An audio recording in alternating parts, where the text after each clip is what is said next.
my son George, who was with Ladder 7 Fire Department, City of New York. And he responded to the call to the Trade Center on September 11th, along with the rest of the fellas on tour that day.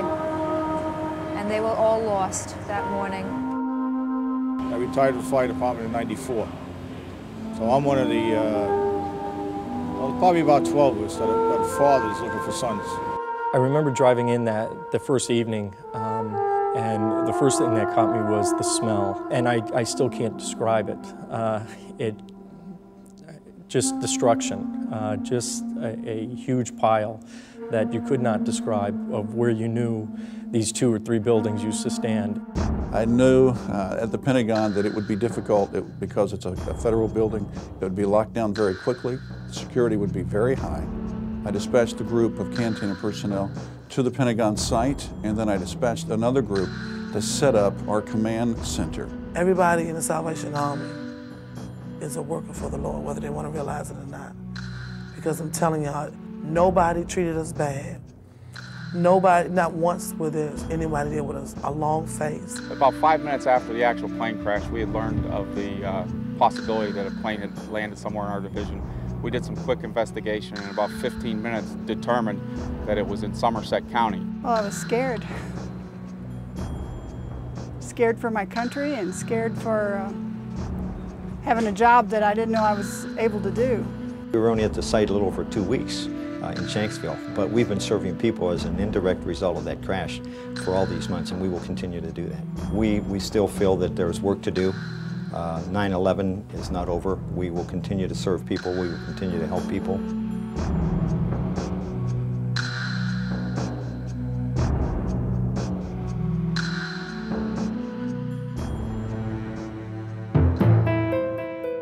Communication was almost non-existent, not only with what was going on down at Ground Zero and the command center, but communication even between the canteens was very difficult.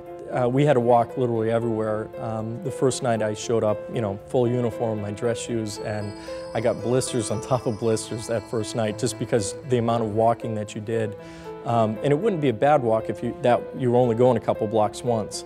But you were going, a couple blocks, and then you'd go in a couple more blocks to the next canteen, and then you'd have to go 2 more blocks to the next canteen.